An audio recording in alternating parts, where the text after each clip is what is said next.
Well, speaking of Alan Wake 2, because I have to do the segue, we're roughly an hour into the episode, considering edits and whatever. You have a 45-minute timer. Almost half the show. Are you ready? Sure. Gird up your loins. Go. How long, lengthwise is your house? I don't remember. Why? I just want an estimate. I really don't know. Do you think 50 feet seems reasonable? I'd go 40. Okay, 40 feet. Oh no. Please don't disturb the neighbors. I'm not gonna disturb the neighbors. Oh my fucking god!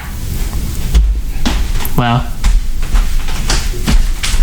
Your 45 minutes is up. That would be accurate. Okay. So Alan Wake 2 came out last year in 2023, produced by Remedy, so on and so forth.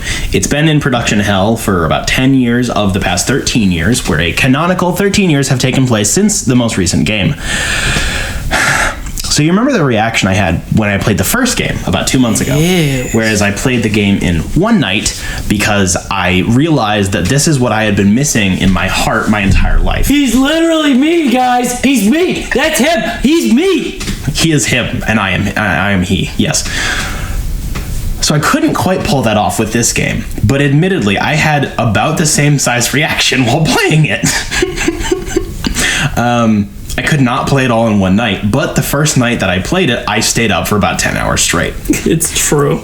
I got home from work late at night, and he was like, that makes so much fun. And then I got up after sleeping my typical night's sleep, and he's like, it gets better. And I'm like, did you go to bed? He's like, no. I go work now. Yes.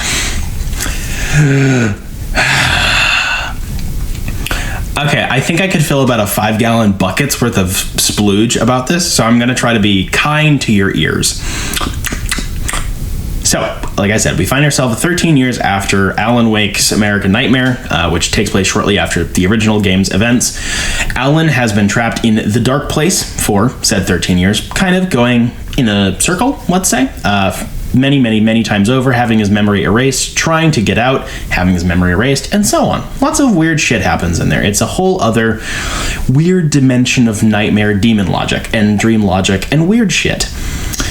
We also follow Saga Anderson, whose last name should sound familiar to you, which, me speaking to Jacob now, as someone who's about playing the game right now, you'll get to that eventually.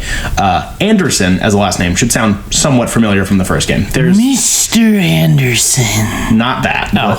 But, That's all I could think of when I was playing the game. You'll get to that.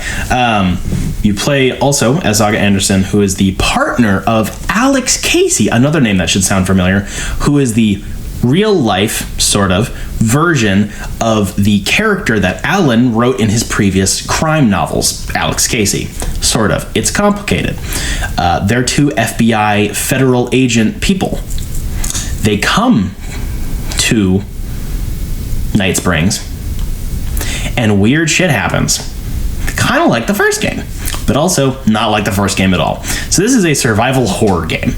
It's much spookier than the first game. The first game was a fun, hard PG-13, goofy, but also kind of spooky, lots of mythology type shit. This is just a straight up horror game. It's also goofy as fuck, but it is definitely a horror game.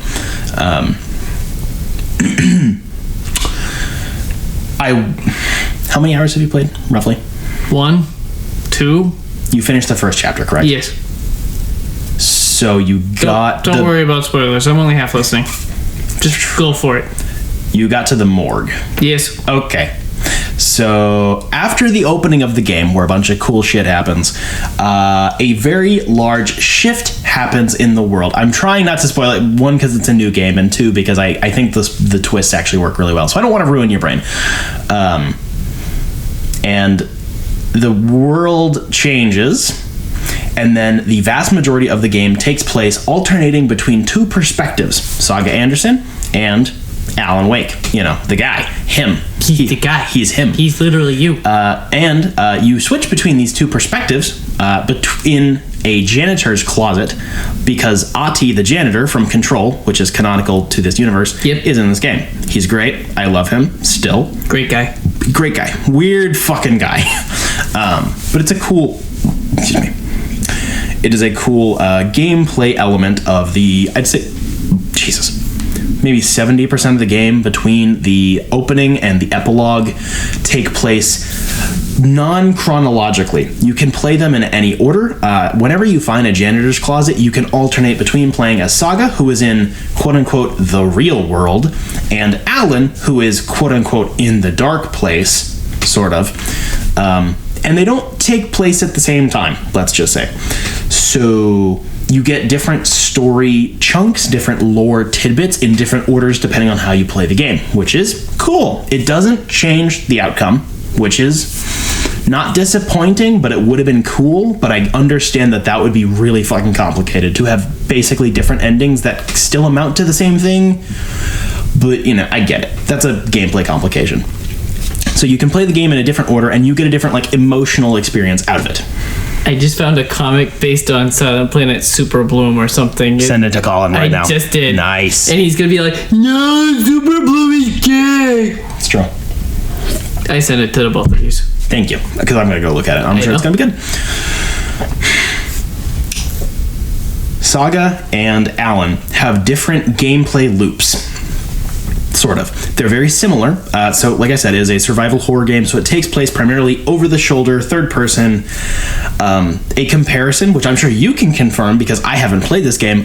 Almost everyone I saw on the Remedy and Alan Wake subreddits was basically saying the game plays like Resident Evil 2 Remake. Like, in terms of camera angle and inventory space, it's very similar. Maybe, but I haven't gotten to, like, actually shooting anything yet. I shot the one guy the one time, and it was, like, scripted, so... That's true. I'm sure you can confirm that for me later. I wouldn't know yet, but that does seem, based on the gameplay I've seen, to be a pretty apt comparison. So in Alan's segments, they're a lot more puzzle and mystery based. You, in the dark place, use your writer's room / like writer's wall. So there is a... You return to the cabin from the first game. Kind of, not really, because everything is loosey-goosey. And you can fuck around with your writer's shit. You're like, what about this scene in this context, in this location? And you can mix and match puzzle pieces to find new elements, to unlock new paths within the dark place, because, as you know, if you played the first game, the dark place and its emissaries, let's say, are receptive to art. Sort of. Which is really fucking cool during Alan's segments, because you're basically following 2 or 3 in-game storylines from Alan's perspective. It's complicated. Jacob, you'll get it when you hit it, you'll get it. So you're following multiple different stories from his perspective, which is really cool because there's a lot of that Control-esque, you know, when you call the hotline to the previous what's the name? The freaking head of the Control. Yes. And you talk to dead people, basically. Yep. There's a very, very similar visual overlay of the events going on screen on top of the gameplay, and it's really fucking cool. Yep. Remedy's smart and cool like that. So that's pretty cool because it just physically unlocks... Like, it's a puzzle game, kind of, during Alan's segments. There's still plenty of shooty bits, but it's more puzzle and story-based. During Saga Anderson, which I would argue is the majority of the game, maybe 2-1. Maybe it's just the gameplay that took me longer because I'm dumb, that takes place, quote unquote, in the real world. You unravel a mystery in real time, sort of, about the nature of Night Springs, apparently your relationship with Night Springs, because apparently you've been here before, as well as Alex Casey's relationship to Alan Wake, and a bunch of other cool shit I don't want to spoil. It's a lot more horror gameplay focused during the Saga Anderson sections. It does use the same inventory system and mostly the same weapons and items, but they are used in slightly different ways, and also just Saga's world is much bigger, frankly. It's the real world, so logic isn't as soft. There's just a literal map, you know?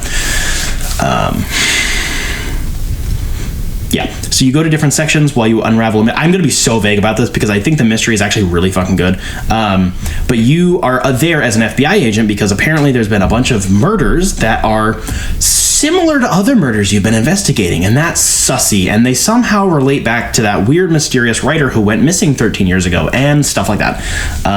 So you discover, unearth a bunch of really cool clues and shit. Then the two timelines merge, sort of, kind of, at the end. I really don't want to say much more than that. The end of the game, in terms of a story structure perspective, emphasizes New Game Plus, which was not released on initial release. It was like a month or two afterwards. There is another version of the game called Final Draft, which is New Game Plus. You keep all of your inventory items, all your upgrades, and stuff like that, but the game restarts. There is an in-universe reason for that, which I want to say, but I think it's really fucking cool. Basically, when you hear it, you'll know what I'm talking about. I'm gonna be insufferable. Yeah, so general narrative structure I think is handled really well. There is a level of freedom given to the player to explore the two different sides of the story. You do have to progress both of them to the same end destination by the time you get to the end of the game. You can't just only play half, but it does give you a lot of freedom. If you're feeling more puzzle oriented or a little bit more action oriented or a little bit more spoopy, a little bit more creepy, it gives you a level of choice, which I think is pretty well handled. Both do feel important on a narrative level.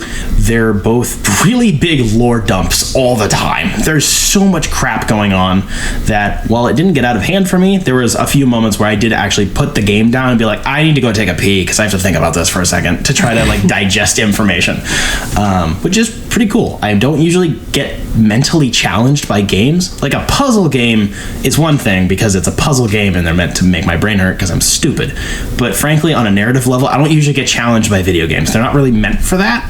So I was actually pretty impressed with this. I was actively thinking about how X, Y, and Z components work together or didn't, whereas usually I can just attribute well, that's a paradox. That doesn't make sense to a game being lazy.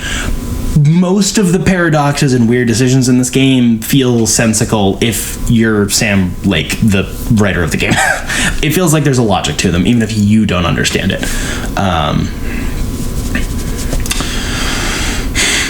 So on Alan's side of gameplay, there's a lot of running around what is a drowned New York City, basically. It's in perpetual rain and night. It's very cool because that's where he used to live when he was with his wife. My wife. Mm-hmm. So you go around the deserted streets of New York searching for puzzles, clues, items, and fighting shadows, basically. There are Taken in this world of the Dark Place that are kind of like normal Taken, and then there are ones that are literal echoes. It's pretty cool as a stealth element. The game does have stealth, admittedly. For being a game, it's hard to describe. For a game that is very, canonically stealthy, you're not, if you had to write down the events of the game on paper objectively, it's not guns a-blazing, but it kind of is when it comes to gameplay because there's a level of flexibility to it.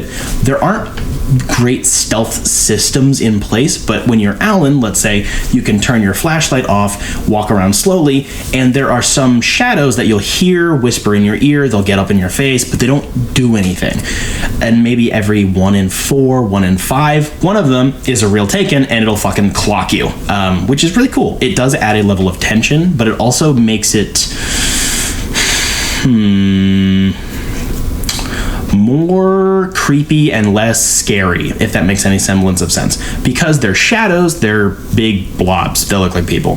There isn't a lot of gore to it, and a lot of them are just kind of being weird and whispering, Alan, in your ear and being annoying. And then sometimes if you run too quickly or you shine your flashlight everywhere, more of them will become real, and then you have to fight them. Whereas in comparison to the stealth sort of in Saga Anderson's side of the game, it's a lot more literal. You need to turn your flashlight off so the Taken don't stare at you and see your eyeballs and then run at you. I don't really know, frankly, if it's a stealth system. It's not that deep, but it does work. I still played the game mostly guns blazing because it's fun, frankly. I can't deny it. But there are a lot of Taken everywhere. They are, as the Taken are in the first game, residents of Night Springs that are taken over by dark shit. It's complicated, don't ask me. There's maybe 5 or 6 base models, basically.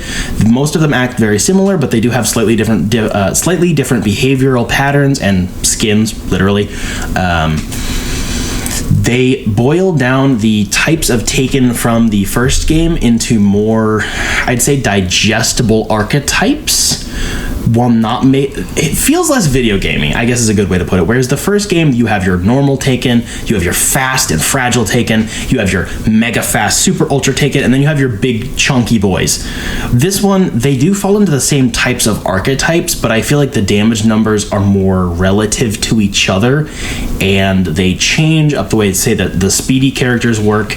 It feels a lot less chess piece, I guess, if that makes sense, which is usually something I like when they're more Halo, Doom-esque, but I think it works pretty well as you're a FBI agent fighting off basically zombies in the woods. It makes more sense that they'd be kind of more close to each other in terms of damage numbers and stuff. Also, they're really fucking gory. Now that there's technology and the game is rated mature, these fuckers are actual deadites. Whereas in the first game, the deadites from Evil Dead felt like a reference.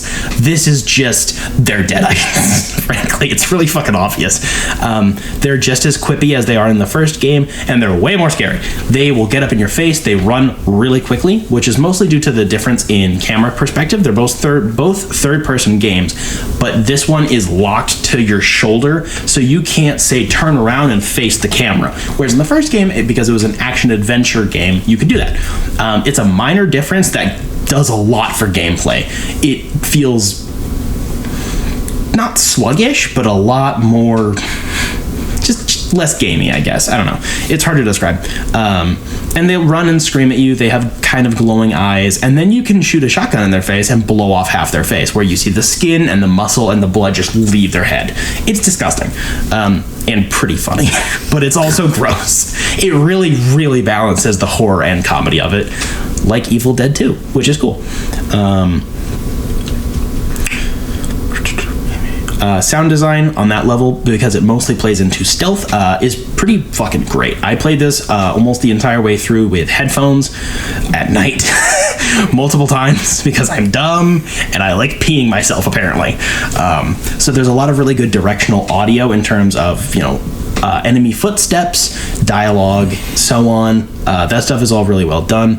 There's a lot of debris and rocks and stuff, contextual footstep noises, which sounds basic, but a lot of games actually get away with 2 footstep noises of is the ground dry or is the ground wet? Whereas this one, it's is it gravel? Is it dirt? Is it grass? Is it wet? Is it dry? Is it swampy? There's a lot more variables, which also helps in finding enemies, because if they start charging towards you, you might not be able to see them, because graphically speaking, this game is fucking flawless. It's terrifying. I don't think I've seen many games that are comparable. Maybe Resident Evil 7 on release felt close, not stylistically, but in terms of graphical fidelity. The blacks in this game are black and the whites are white. That is not a racial thing. That is a color theory thing. This is not some Marvel movie gray sludge problem. When you look into the pitch black with your flashlight off, you can't see shit. But it's kind of just enough of not seeing shit where you might be able to stumble around if you're stupid. If you turn your flashlight off on accident, you can kind of keep moving around. It doesn't feel like the game prohibits you from making certain choices. You're just a fucking idiot for making them, like turning your flashlight off in the middle of the night. So using audio cues in terms of enemy placement and enemy types, because they have different lines of dialogue and stuff like that, is really, really cool. Also, a lot of the jump scares are audio-based. One of my half-hearted criticisms of this game is most of the scares are jump scares. I think they're really good, but they are still jump scares. But also, it's a video game, so what else are you expecting? I don't know any video game that is a horror, a straight-up horror game that doesn't have jump scares in it. You know, as someone who usually whines about this, like outside of like Iron Lung or whatever, nothing it gets you without doing a bit of jump scare shenanigans. But for the most part, they're really well handled. There are some that are cheap, but the vast majority of them are pretty good misdirections, and then followed up by a follow through, or just straight up fucking shit comes up behind you and says, oh, which got me a lot because I'm a chicken. So the audio made me pee myself because I was wearing headphones at night in the dark, and then a Taken comes up behind me and says some stupid line and then tries to like eat my face. It's terrifying.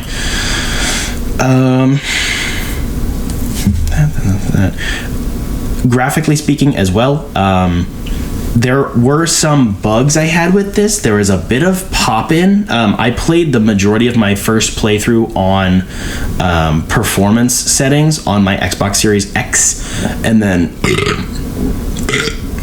on my second playthrough, I swapped over to like graphical pretty settings. Quality, yeah. And they're different, but I frankly have difficulty telling the difference because I'm just not that technologically savvy.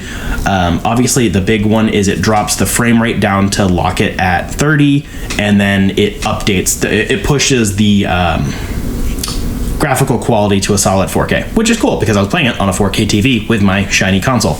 But in both versions, there was about an equal amount of pop-in, only of like grass and stuff, so it wasn't really distracting or even bad. It's just kind of almost impressively simple that that's something they couldn't really get a hold on.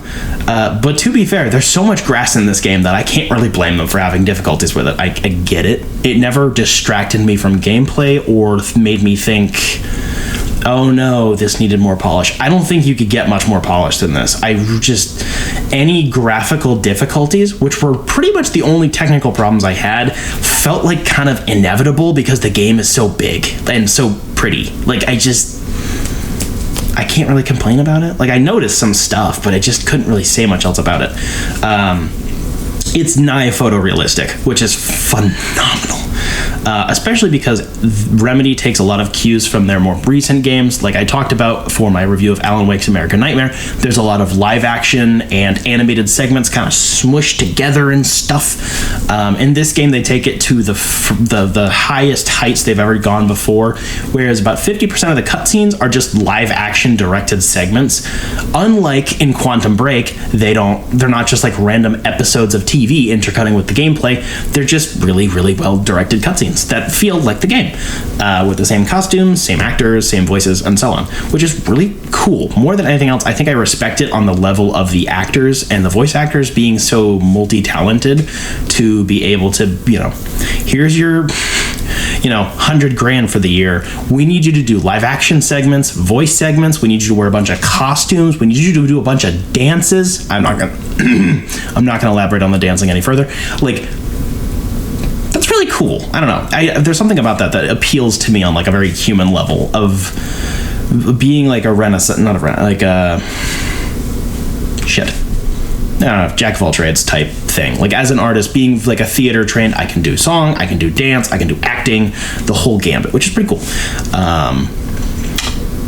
The cutscenes that are animated are directed nearly identically to the live action ones, which I was really impressed by. The amount of sets that they made for these were off the charts. Also, just the in-engine pre-rendered cutscenes were all really well done. Unlike, say, for example, a Ubisoft Assassin's Creed game, where a lot of the dialogue scenes are like shoulder to shoulder, mid-depth, like just reverse shot, back and forth forever. A lot of these are really dynamically shot, or they just allow you to free roam during a conversation, which is pretty cool. So say you as Saga come up to Alex Casey after the events of a certain whatever, and you're talking about stuff, which you have to do for story progression. It'll just kind of let you wander around the room. I prefer that option to like locking you in place and then you just spam the skip dialogue option, because it actually makes me want to listen to the dialogue and the performances, which is cool because you can't skip any of it. So you may as well enjoy it. And it made me actually want to listen, which is cool. Both gameplay types, I guess, or sections, Alan and Saga's have collectibles. Both of them have manuscript pages. Saga also has lunch boxes, which are weird. They have weapon upgrade points, which upgrade your weapons. Duh. They're basically little pep talks from a character that I won't say which one. It's a mystery. There's also weird puzzles because the Bureau for... Yeah, FBC. Federal Bureau of Control from Control are very relevant to this game, and they're conducting experiments around the area for reasons, and they're weird nursery rhyme puzzle things, which are fucking creepy, but also really cool. I really, really like those. They're also pretty easy, but they don't seem mindless. They just aren't like big stumpers, you know, which is pretty cool. There's also... just a shit ton of general, munitions boxes, first aid kits, stuff like that. There's also a lot of just side achievements that aren't related to any specific gameplay things, but like there's a part of the game where you go to a coffee-themed amusement park. Jacob, you'll love that. Where there's an achievement for like shooting one of a certain type of stand-up. You'd only know about it if you check the achievement list, but like stuff like that does help, whereas it's not just in the game it rewards you for doing stuff, but there's also the external achievement list element, which is cool.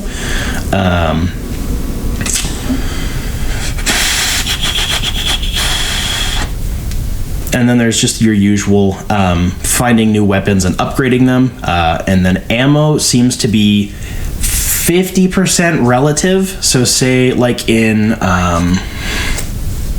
I believe I said for American Nightmare, it seems like there's like two types of ammo that are interchangeable. So if you pick up a rifle or a shotgun, that box of ammunition on that table will just be whatever it is for that gun type, like long gun or handgun, whatever it is. You have different types of handguns, you have different types of long guns, it works, but it's also not completely universal ammo like Dead Space 3, where it just kind of loses all impact.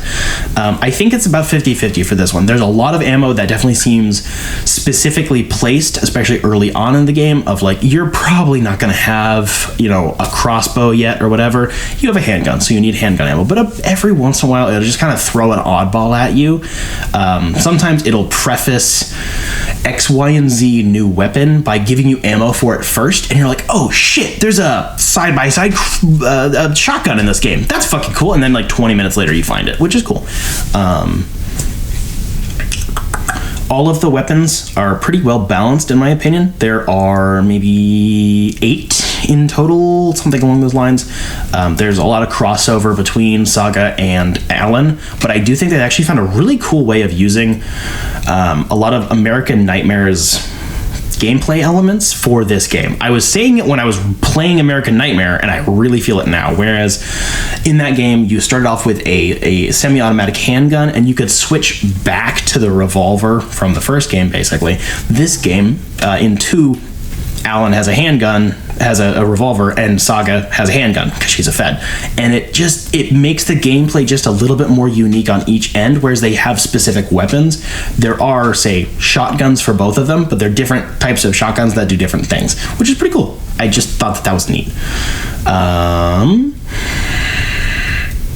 There are obviously manuscript pages everywhere. That's a very relevant story element. I don't remember the specific number of them. There also isn't an achievement that I remember, at least, that you get for collecting every single manuscript. I might be wrong, but it does take a slightly different approach than the first game, whereas the first game was kind of like a completionist type, get all of them. This one has, I think, the same amount or in the same ballpark. But it's a lot more, if you really want the lore, you should get the manuscript pages, because a lot more shit will make sense. The way that they're portrayed is also very cool, like the first game. In the first game, say, you'd get a manuscript page, Alan would then read it to you, while the page kind of sits in front of you, like on its typewriter look, whatever.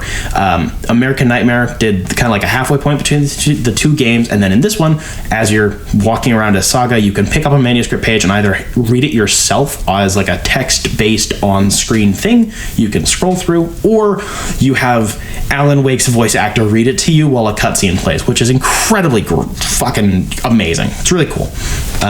He also, I did mention this to you off air again. There are in-universe justifications for why Saga Anderson can shoot, like, say, 2 crossbow bolts without reloading. For all the gun upgrades, it'll play like the same type of cutscene of Alan writing it into existence, and it's incredibly goofy, and I fucking love it. It's like, Saga drew her gun, and then she shot 17 shots. Wait, my magazine wasn't that big? Oh no, magic happens, or whatever. It's so fucking goofy, and I love it. It's smelling its own farts, but it's looking at you while it does it, and it's like, this is dumb. I don't care. I'm going to do it anyways. 15 minutes. Okay. I'm almost done, actually. Inside of the dark place, the mysteries that you unfold are, I think, more engaging for me, or at least they were for me. One of them follows Alan's wife Alice on the outside, the real world, following up with her from the events of the first game, which was kind of heartbreaking, to be honest. It's really well handled. I'm gonna spoil one thing for you. No, I want you to know about it. It's not like a spoiler. Shut up. So there are the primary, like, jump scare mechanism of the game is a black and white smoky flash in front of the screen and a face. Typically it's Scratch, Alan's alter ego bad side weird thing, whatever. You know that the thing that happens when most of the jump scares happen. There's a little and it does the thing. It's different characters during different times. There is an in-universe justification for it, because that is how Alice was capturing her nightmares on film, and it's so fucking cool, and I love it. That's not all the detail to it. There's more, but that's all you need. I really like that. While it is a cheap jump scare mechanic, it feels really well thought out, because it's dependent on the sequence of events, what characters you're fighting, where you are, who you're playing as, and that adds a lot to it. It'll just be different. And also, even the timing is different. Some of them are 3 frames, and some of them are like you lock eyes as the player with the person screaming at you on the screen, and then it turns off. Like, there's a lot of interplay with that, which I thought was really, really well thought out. At first, it annoyed me, and then as the game went on, I kind of nutted over it because I thought it was fucking genius.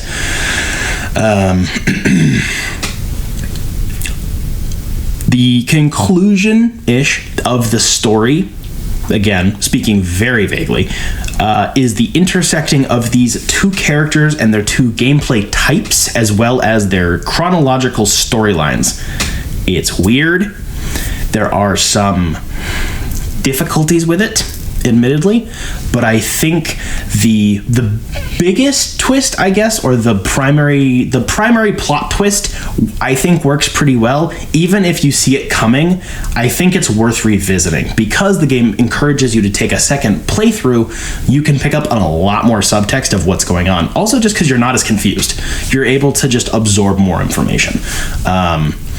But the final boss is kind of disappointing. I'm not going to tell you what it is or who it is, but the final boss is fine. I had fun doing it, but it was not like... For the story climax, it was a very emotional, cool, woo type moment, but the gameplay didn't quite match it. It wasn't bad, it just wasn't really hard. It was just a little frustrating, which is fine. Like, out of all the criticisms, it's pretty fucking minor, because it's like 30 minutes of gameplay. That's how I felt about the last boss fight in Resident Evil 4.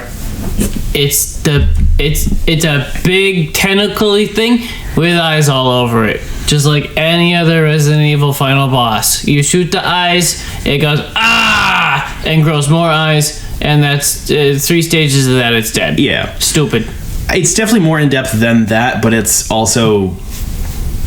just hard to describe. I think you'll get it when you play it. I just don't have the words to say it without spoiling anything. Right.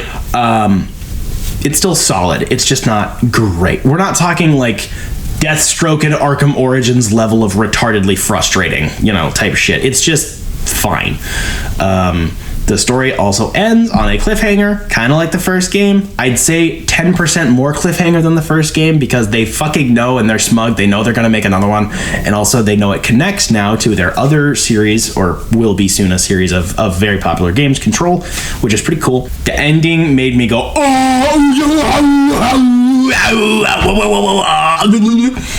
and then text you and lose my fucking shit. So Yep. it had a really cool impact. I don't think it's necessarily the impact it was necessarily aiming for. It, let's say, mirrors the first game, and I think it doesn't get the same kick as the first game does as an ending, but I think with the additional context of a second playthrough in final draft mode, it works really well. It sticks with me more. Whereas the first game, it had the line, it's not a lake, it's an ocean, which is a banger line, which a lot of people knew about in general pop culture, except me apparently, even without playing the game, but it also didn't make a lot of sense. It's a really vague line that only makes sense now that they've expanded on the concept so much. The ending of this game has a similar line that mirrors the same structure, which is really obvious. As soon as they start saying it, you're like, wow, that's a reference to the first game, but also makes way more fucking sense. And as soon as you start playing the second playthrough, you're like, oh shit. And that's cool. New Game Plus mode is Final Draft. Like I said, it was released a little bit after launch. It's good. It's not great. Because the first 4 hours of the game are arguably still the tutorial, which is a little frustrating.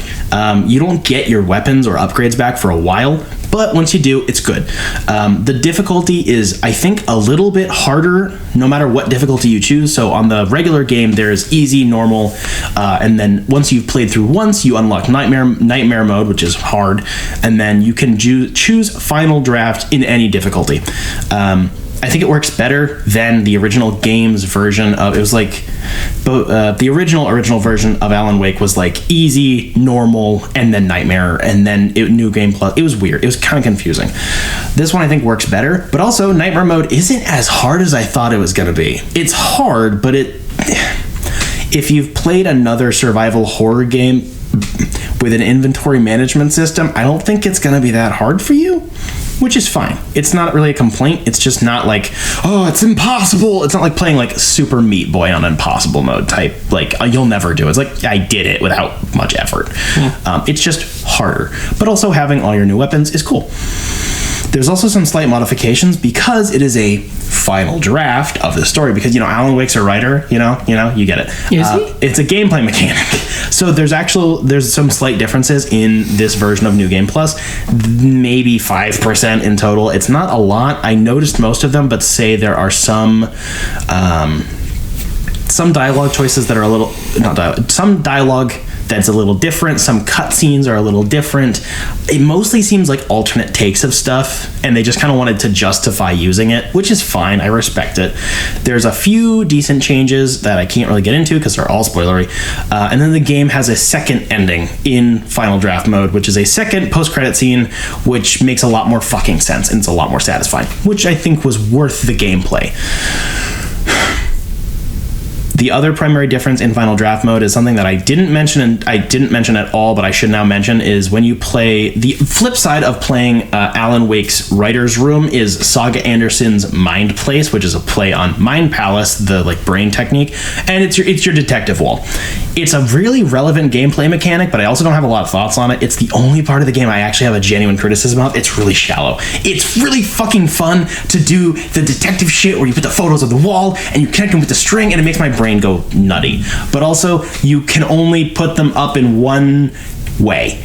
There's no making wrong decisions in this game on that front, which is kind of disappointing. It's not bad, it's just kind of annoying because you can kind of just spam putting stuff up on the wall until you find the right spot, and it doesn't make you think about it too much.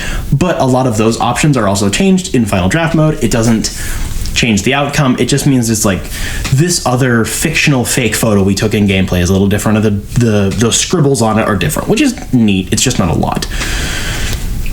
Also, the Mind Place is very relevant during the final act of the game. There is a segment you play as Saga, which I will not elaborate on further, which has genuinely the freakiest scare in the game. It's so goofy in retrospect, but it got me so bad. You'll know it when you hit it, that's for sure. It's right near the end. It's just you're doing stuff and some stuff. It's just oof, oof, oof, oof.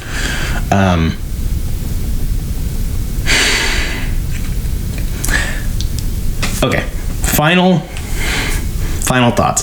I feel like this is a better game than Alan Wake.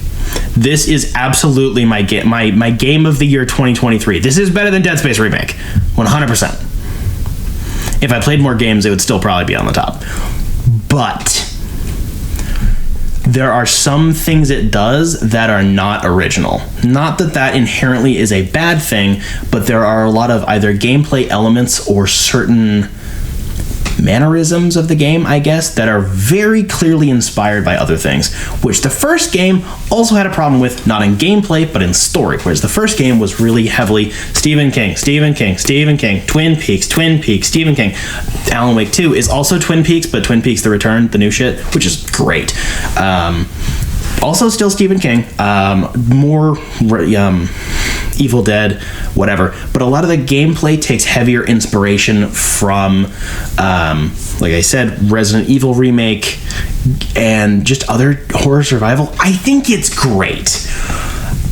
But the gameplay experience of 1 is more novel. I don't really want to get into the nitty-gritty of how that actually works because I feel like that's because beating a dead horse. You already can get the difference. You've played enough of it to get it. You know, like how the flashlight works is different, like all that stuff. But I feel like the first game is more of like this is a really unique experience. It's not the most in-depth, it's not the most balanced, but it is really unique. It hits a really weird spot of, I know nothing else plays like this. Whereas this game, there are things that play similar to it, but what it does with the collective sum of its parts, I think, is way beyond the math of the sum of its parts, if that makes sense. Yes.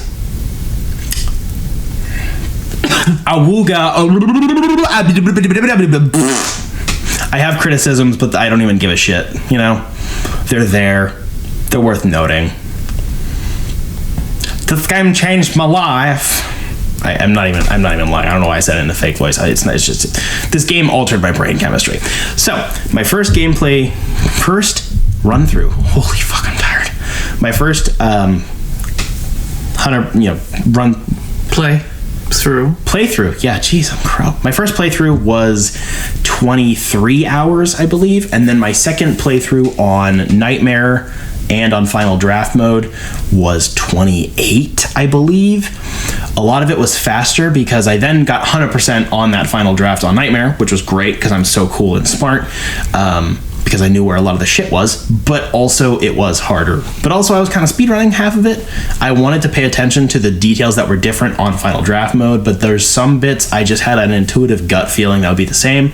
The biggest change on that one is a lot of the timing of the jump scares is different, which is cool actually, because then you're playing, it's the same deer jumps in front of your face and freaks you the fuck out, but the timing is different, so it does still kind of get you, which I thought was a pretty neat little, you might not notice, but if you were paying a lot of attention or you played it immediately after your first playthrough, you'll definitely know, like, oh, that got me again, because they just timed it differently, which is cool. Very good. I bought the deluxe edition, which includes the pass for the 2 DLC expansions, which are not out yet. I believe they're both planned to be out by the end of this year. I will, of course, talk about them during a happy hour. I bought it for full price, basically. It costs $60 for the regular game because Remedy is owned by Epic Games, which is gay, but Epic Games doesn't want to do physical game releases anymore. They don't like discs because they're gay. So Remedy said, if we don't do a disc, you have to charge $60 now instead of $70, because the new kind of standard game price is $70, which was neat. And then it's another $20 for the DLCs, which is totally reasonable. But because I'm smart, I used all my Bing rewards points and another Xbox gift certificate I had lying around to cover the $20 for the deluxe edition. So I still paid $60 for this whole thing, but like, it's fine. I just missed a sale. There was a great sale of like 30% off. I bought it a day later. I'm stupid. I'm just dumb. It's fine. I got my deluxe for $63 because it was on sale. Other than that, the deluxe edition also includes a couple of like alternate skins for both characters. Which I immediately applied. I didn't actually. I don't like them.